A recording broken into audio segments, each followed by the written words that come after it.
여완희 씨의 승리의 주님을 바라봅니다. 대전 CBS에서 함께하는 내 마음의 평화 3월 16일 목요일 순서 한정입니다.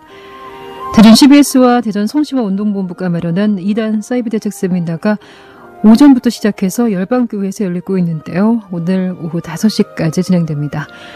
이 시대 이단의 침투로 인한 예방 그리고 회심자 재정착을 위해 교회와 성도가 함께 모여 있는데요. 목요일 시간 내 마음의 평화 2단 신천지 아웃 웨스트민스터 소교리를 통해 기독교 교리 알아보는 시간이에요.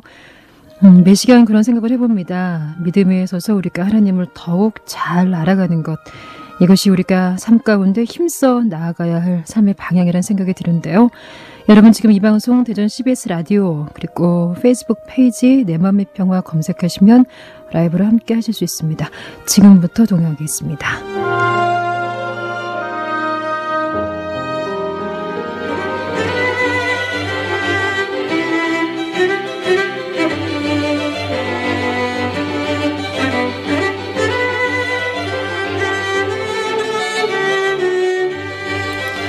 네, 목요일 시간 도움 말씀 주시는 분은 대전 언약교회 섬기시는 장재철 목사님이시죠? 목사님, 어서 오세요. 네, 반갑습니다.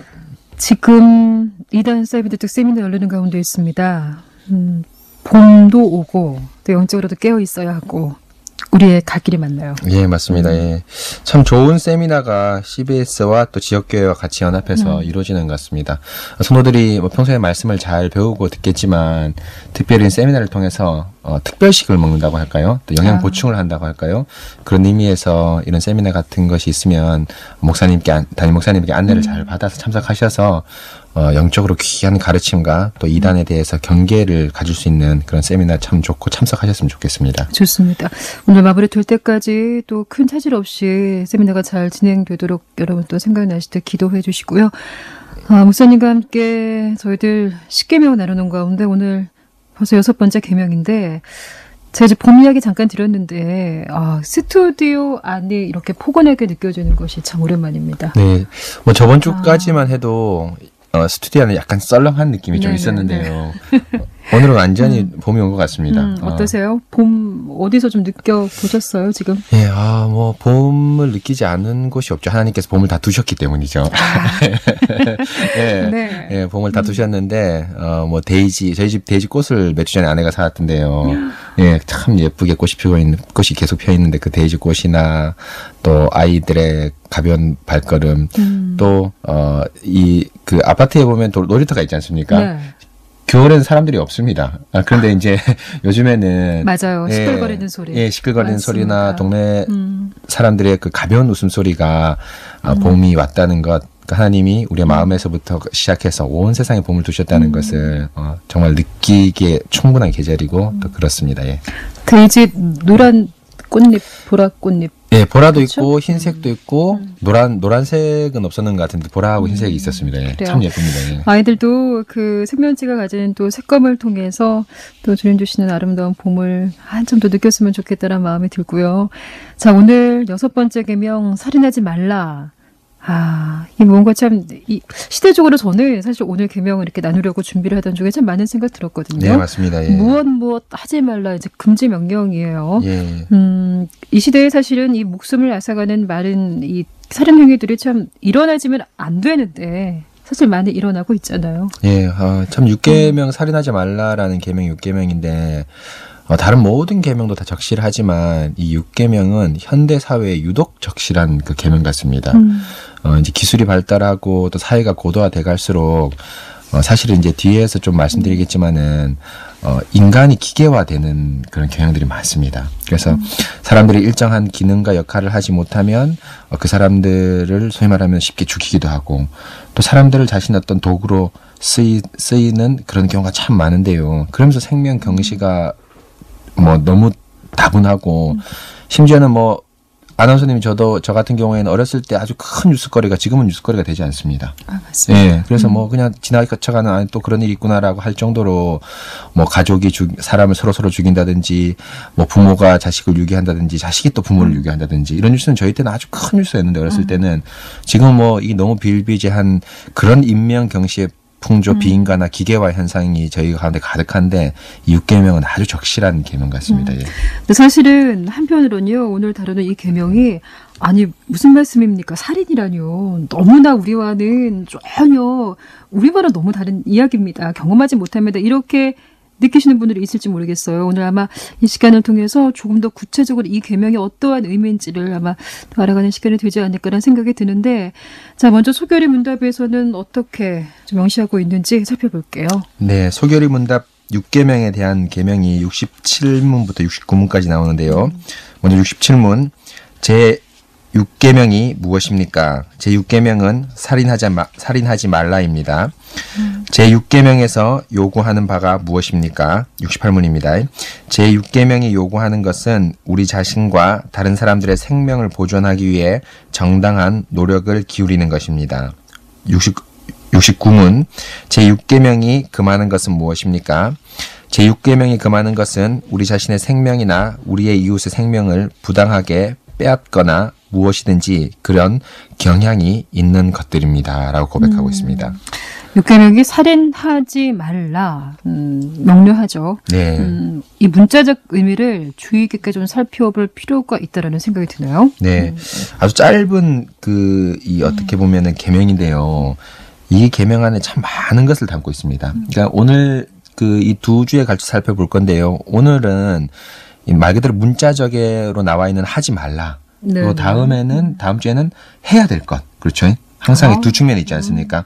저희는 하지 말 것을 이번 주에 배고 다음에는 어떻게 하면 생명을 살릴 것인가. 사실 이것이 더 중요한 건데 다음 주에는 이제 그것을 살펴보겠는데 오늘은 먼저 이제 살인하지 말라에서 이 살인이라는 단어에 좀 집중을 좀 해야 될 것 같습니다.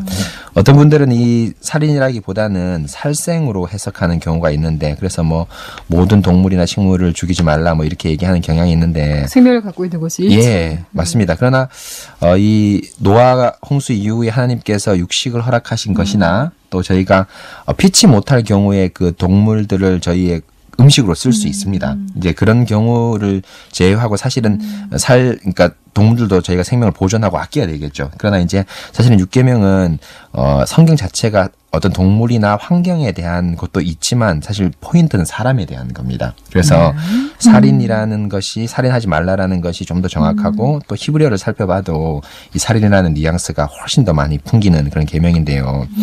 근데 이제 살인하지 말라해서 우리 어떤 분들이 사실은 많이 오해하고 지금 역사상 지금뿐 아니라 역사상 많이 오해하는 분이 있는데 이걸 문자 그대로 이해해서 사람을 어떠한 경우에도 죽여서는 안 된다라는 완전 평화주의자들이 있어 왔고 지금도 심지어 있습니다. 그래서 요즘 보면은 군대에 안 가시는 분들이 있지 않습니까? 가셔도 이제 총을 들지 않거나 뭐 양심적 병역 기피라고 얘기해서 총을 들지 않는 게 있는데 다양한 뭐 이유가 있습니다. 그런데 이제 그 중에 한 이유 가운데 살인하지 말라라는 이 계명을 완전 평화주의자들도 그 부류 가운데 한 몇몇 분들이 있습니다. 그런데 사실은 완전 평화 너무 좋죠. 그렇죠. 네. 정말 좋고 뭐 예를 들면 무폭력, 무저항 또 완전한 평화가 좋지만 실제로 이 땅에서 저희는 평화를 하고 싶지만 다른 분들이 평화를 하지 않게끔 저희의 생명을 위협하는 경우가 있습니다. 그렇지 않습니까? 그래서 특별히 이제 이런 경우는 국가와 국가 간의 전쟁 같은 데 예를 들 수가 있죠. 그래서 우리나라는 평화를 구하고 싶지만 예를 들면은 또 다른 나라에서 우리의 생명을 위협해 올 때 저희가 그냥 완전 평화를 지향해서 우리 크리스찬들은 다 전쟁을 하지 말고 그냥 죽어야 되는가? 그렇지 않습니다. 그래서 성경에서도 이런 것을 잘 말씀하고 있는데요. 누가복음 3장 14절에 보면은 세례 요한이 회개를 하러 나온 군인에게 이렇게 얘기를 합니다. 사람들에게 강탈하지 말며 거짓으로 고발하지 말고 받는 급료를 족한 줄 알라라고 말씀하는데 무슨 말이냐면은 만약에 군인이 창기와 또 예를 들면은 신명기 23장 13절에 17절에 있었던 남창, 소위 말하는 몸을 팔아서 돈을 버는 이런 류에 속하였다면 당장 그 직업을 그만두라고 했을 것입니다. 그런데 세례 요한이 받는 급료를 받는 월급 자체만 만족하고 남을 강탈하지 말고 그 직업은 계속 하라고 얘기합니다. 또 디모데후서 2장 3절 4절을 보면 여러분 잘 아는 말씀인데요. 너는 그리스도의 예수의 좋은 병사로 나와 함께 고난을 받으라라고 말씀하시는데 이 병사라는 곧 생명을 지키고 생명을 보호하고 또 그 왕에게 충성하는 이런 병사로서의 역할을 사도 바울이 긍정을 하고 있습니다. 그래서 이런 다양한 성경을 볼 때 저희가 완전 평화를 하면 좋겠지만은 이 땅에서 평화를 위협하는 자들 또 생명을 앗아가는 자들이 있기 때문에 그들의 경우에 한해서는 저희가 어쩔 수 없이 생명을 보호하기 위해서 뭐 좀 이런 표현은 좀 모순될지 모르지만 살인을 하지 않을 수밖에 없는, 살인을 할 수밖에 없는 그런 상황이 있을 수밖에 없죠. 군인 같은 경우에서요. 그래서 성경에서 이제 6계명에서 살인하지 말라라는 계명은 불법적인 살인을 금지하는 것이지 정당하고 합법적인 소위 말하면 방어하는 차원에서 살인은 저희가 허락을 하는 것이 이 6계명의 아주 정확한 말씀입니다. 지금도 사실 그 세계 가운데 뭐 내전으로 얼룩진 그런 상처로 남은 많은 정말 생명을 앗아간 지역에서도 가족을 잃고 또 많은 산적 가운데 있는 또 사람들이 있지 않습니까? 예, 맞습니다. 그런 것들을 좀 생각해 보게 되는데 불법적인 살인을 금지하고 있는 것 금지 명령이라고 저희가 이제 말씀을 드렸어요. 예, 맞습니다. 근데 목사님 말씀 중에 이제 불법적인 살인을 금지하는 것이다라고 하셨잖아요. 근데 이 혼탁한 시대에 이것이 참 구별이 쉽지 않다라는 생각이 들어요. 네, 맞습니다. 앞서 말씀하신 그런 완전 평화주의자들, 이런 군인들과 관련된 이런 살인들. 구분이 좀 분명히 필요할 것 같습니다. 명확해야 될 것 같아요. 예, 맞습니다. 사실은 이제 저희가 그 완전 평화주의자들도 군인들을 불법적인 살인이라고 얘기하지 않을까요? 아마 그럴 겁니다. 그런데 이제 저희가 이런 사람의 기준을 따라가다 보면은 어느 것이 맞고 어느 것이 진리인가가 참 헷갈리고 또 상황에 따라 변합니다. 그래서 우리가 항상 성경 말씀을 따라서 살펴봐야 되는데요. 위에서 예를 들은 좀 전에 예를 들은 전쟁에서 이 어떤 피치 못할 살인 같은 경우에는 우리 신앙의 선배들이 이미 고대부터 고민해왔던 문제입니다. 그래서 어거스틴이라는 사람이 이제 우리 선배이신데 그 분이 아주 이제 이 부분에서 명확하게 정리를 해놨는데요. 정당한 전쟁론이라고 해서 피치 못할 경우에 전쟁을 할 수밖에 없는 상황을 잘 설명해놨습니다. 그래서 더 큰 악을 방어하는 차원에서 전쟁을 할 수밖에 없는 것이죠. 예를 들면은 지금 뭐 그러지 않아야 되겠지만 북한이 우리나라를 쳐들어온다. 예를 들면 쳐들어온다. 막 핵폭탄이나 무기까지 쳐들어온다 할 때는 저희가 어쩔 수 없이 우리 자국민의 생명을 보호하기 위해서 북한군을 적들을 쳐부숴야 되는 거죠. 그렇죠? 뭐 외국인도 마찬가지인데 외국 쳐들어오면요 마찬가지죠. 그래서 이런 경우에서는 저희가 방어 차원에서 전쟁을 할 수가 있습니다. 그러나 단 선제 공격을 하는 경우에는 저희 기독교에서는 절대 있을 수 없습니다. 그것이 아무리 악한 것이고 악을 예방한다고 얘기하지만 저희 기독교에서는 절대 생명을 방어하는 차원이 아니라 생명을 먼저 위협하는 경우는 할 수가 없는 것이죠. 그래서 세계 곳곳에서 이 나라를 운영하시는 그 최고 지도자들, 뭐 대통령들 분들 보시면은 어떤 나라를 지목해서 그것이 악의 축이라고 얘기하면서 먼저 선제 공격을 하는 경우가 있는데요. 그건 사실은 저희 기독교적 입장에서는 맞지 않은 거죠. 그래서 아무리 악이라도 악이 쳐들어올 때 방어 차원에서 방어를 할 수 있는 것이지 그 사람들이 악이라고 해서 하나님께서 주신 그 생명을 저희 손으로 이렇게 어떻게 일그러뜨릴 수는 없는 거죠. 그래서 이런 걸 조금 더 개인적으로 생각해 보면은 정당 방위 차원에서는 저희가 어쩔 수 없이 살인을 할 수밖에 없는 경우가 있을 수 있죠. 방어를 하다가 우리 자매분들이나 형제분들 강도한테 위협당합니다. 그러다가 그냥 당하고 있을 수는 없는 겁니다. 그래서 방어 차원에서 이렇게 할 수 있는 거죠. 그런 차원에서 할 수 있겠지만 저희가 평화를 깨거나 그 악을 조장하는 그런 행위는 저희가 할 수가 없는 것이죠. 그럼 그 외 모든 것들이 예, 맞습니다. 예. 들어갑니까? 예, 아주 엄격합니다. 방어하고 생명을 보호하는 차원에서만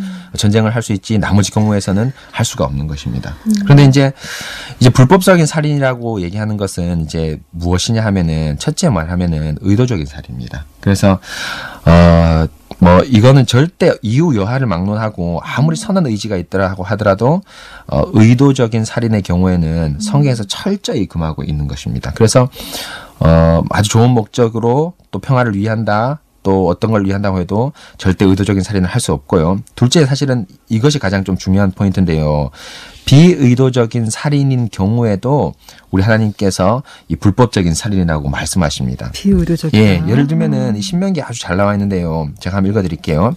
가령 그 이웃과 함께 벌목을 하러 살림에 들어가서 손에 도끼를 들고 벌목을 하려고 찍을 때에 도끼가 자루에서 빠져서 그 이웃을 맞춰 그를 죽게 함과 같은 것이니라 라고 하면서 의도하지 않은데 뭐 예를 들면 요즘 코미디 나오는데 미필적 고의라고 얘기하죠. 그래서 예, 의도 없이 상대방을 죽이게 되는 그런 경우입니다. 그런데 이런 경우라고 보면은 하나님께서 의도가 없기 때문에 그 친구들을 소위 말하면 좀 용서해 주실까라고 얘기하는데 그렇지 않습니다. 이런 경우에 하나님께서 지금 오늘 신명기 이 말씀도 도피성 제도라는 제도의 명령에서 나오거든요.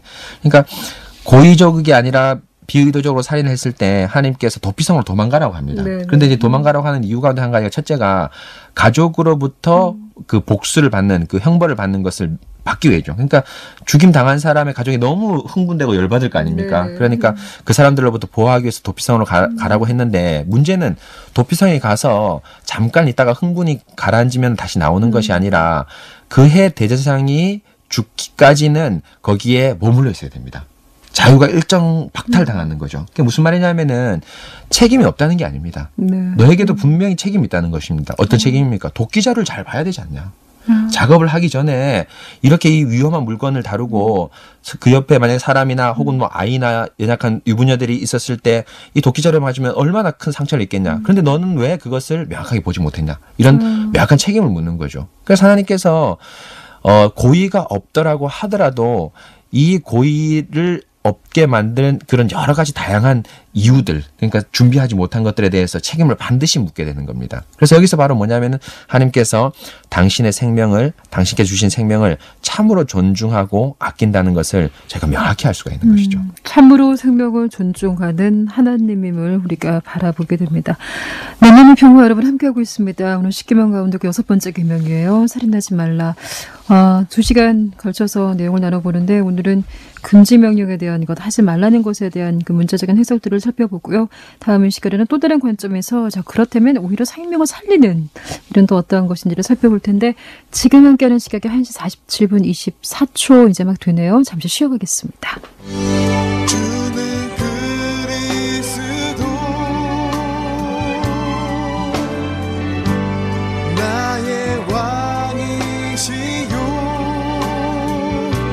살아계신 하나님의 아들 나의 구주시라 주는 그리스도 나의 왕이시요 살아계신 하나님의 아들 나의 생명이라. 지금 여러분은 기독교 정통 교리를 대전 CBS 내 마음의 평화를 통해 듣고 계십니다. 저는 대전 언약교회 장재철 목사입니다. 네, 말씀 좀 계속 이어가 보겠습니다. 제가 앞서서 이제 그런 말씀 드렸잖아요. 이렇게 살인하지 말라. 이 명령이 살인이라고 하니까 네. 우리가 이제 무언가 좀 흔히 이제 사회적으로 말하면 범죄자, 이런 뭐 정말 살해하는 사람 많이 생각하면 너무나 우리와 이 살아가는데 너무 이런 명령은 네, 우리에게 정말 가당치 않다. 이렇게 받아들일 수 있거든요, 사실은요. 어떻습니까? 우리 삶 가운데 구체적으로 좀 이 6계명을 어떻게 좀 받아들이고 하나님 말씀을 이해해야 하는지 좀 들어볼게요. 네, 사실은 뭐 아나운서님도 저도 그렇지만 이 방송을 듣는 뭐 거의 100% 또 교회 성도들 100%는 이렇게 뭐 극악무도하게 살인을 하는 경우가 거의 없고 또 이 비의도적이라도 살인을 하는 경우는 거의 없습니다, 사실은. 그렇죠. 그래서 이 6계명은 사실은 이런 뭐 극악무도한 범죄에 해당하는 것도 있지만 하나님께서는 생명을 존중하고 사람을 사랑하라는 것을 반면 교사로서 강력하게 얘기를 하시는 것이죠. 그럼 결국 존중하지 않고 사랑하지 않는 행위를 말씀하시는 예, 건가요? 맞습니다. 그래서 소결의 문답 69문에 보면 이렇게 나오거든요. 6계명이 금하는 것은 자신의 생명이나 이웃의 생명을 부당하게 빼앗거나 무엇이든지 그런 경향에 있는 것들. 경향까지도 저희가 살인을 하는 것에 해당해서 그런 이웃을 존중하고 사랑하라는 그 마음 깊은 곳에서부터 이 계명이 사실은 출발하기 시작하는 것이죠. 야, 이 의미는 아마 일상 가운데 우리의 나를 다시 한번 또 바라보게끔 하는 그런 내용일 것 같은데 어떻습니까? 네, 맞습니다. 그래서 저희가 이제 그런 경향이 사실은 무엇이냐 하면은 사람들의 인격 자체를 사람의 그 자체를 존중해야 되는 것입니다. 이게 아주 중요한데요. 왜냐하면은 지금 사실 현대 사회에 제가 초대에 말씀드린 것처럼 현대 사회에서는 사람들의 그 인격 자체를 존중하기보다는 그 사람이 어떤 역할과 기능을 하느냐에 따라서 사람의 대우가 달라집니다. 사실은. 그래서 사회에서 높고 또 존귀하게 취급을 받는 사람은 뭐 좀 죄송스러운 말이지만은 교회 안에서도 그렇게 높고 존귀하게 취급받는 경향이 있습니다. 그래서 제가 그 예전에 우리 어떤 선배가 있었는데요. 그 선배님이 해외에서 그 이민교회를 담당하고 계시는데 그 이민 나라가 좀 잘 사는 나라였습니다. 그러니까 이제 거기에 오시는 분들이 거의 다 뭐 이제 주재원들이나 또 이런 그 유명한 분들이셨는데 이제 그들의 직업과 학력을 묻는 순간 그 사람이 거기에 각인돼서 보는 거죠. 그래서 그거밖에 사람이 어떻게 보면 연약합니다. 그래서 야, 목사가 이러면 안 되는데라고 생각하면서 그 이후에 피치 못하게 물어야 될 경우를 제외하고는 그 사람의 어떤 인격 자체 또 그 사람의 어떤 생활 자체를 집중하고 그걸 묻지 않으니까 그 사람이 훨씬 더 잘 보이기 시작했다는 아주 이 감동적인 에피소드가 있는데요. 그래서 여러분 바로 이것이 뭐냐면은 사람을 기능주의적 관점으로 현대는 저희를 보고 있는데 저희는 결코 이 기능주의적 관점으로 보지 말아야 된다는 겁니다. 그래서 만약에 기능주의적 관점을 보면은 이 사람이 아무런 역할을 하지 않기 때문에 이 사람은 사람이 아니다라고 평가를 내릴 수도 있습니다. 그래서 대표적으로 우리나라도 뭐 지금 논쟁이 있고 앞으로도 계속 논쟁이 될 건데 안락사 논쟁이 가장 대표적인 것이죠. 그래서 식물인간이거나 아무런 기능을 못하는 사람들을 지금 이미 서구 사회에서는 안락사가 진행되고 있지 않습니까? 합법적으로. 근데 우리나라에서는 뭐 지금 합법적인 것까지는 아니지만 이게 논쟁 가운데 있는데요. 만약에 이 사람이 그냥 기능으로만 사람으로 역할을 했다면은 정말 이 사람은 안락사 시키는데 합당해야 될 겁니다. 그렇죠. 그러나 저희 기독교적 관점에서는 절대 그럴 수 없습니다. 이 사람이 어떤 기능을 하고 또 무엇을 하든 그건 상관없고 이 사람은 오직 하나님의 창조물이다. 하나님이 부여하신 인격 자체라는 것을 저희가 고려하고 그것을 말씀에 따라서 믿을 때 이 사람이 어떠한 사람이든 저희가 존중해주고 이 안락사의 문제까지도 저희는 절대 반대해야 되는 것이겠죠. 하나님 주신 생명으로 아직 호흡하고 있기 때문이군요. 예, 맞습니다. 그래서 교회에 오시는 많은 분들이 교회에 오시고 또 방문하지 않습니까? 그런데 우리 성도 여러분들, 뭐 저도 그렇고 성도 여러분들 항상 마음에 가져야 될 것이 하나님이 보내주신 인격 자체다. 그래서 하나님은 오늘 우리 교회 가운데 그 인격을 보내주시고 그 인생 자체를 보내주셨습니다. 그러니까 저희가 얼마나 단순하게 그 사람이 어떤 역할을 하냐가 중요한 것이 아니라 그 사람 자체를 보면서 그 사람을 통해서 펼치실 하나님의 어떤 구속의 놀라운 드라마를 보면서 제가 존중하고 존경하고 그 사람을 대우해야 되는 것이 교회와 기독교의 아주 중요한 일이죠. 그래서 사회에서 낮게 취급하는 분들이 오더라도 오히려 교회에서 더 대접받는 이것이 바로 저희 교회가 또 우리가 해야 될 아주 중요한 일 가운데 하나입니다.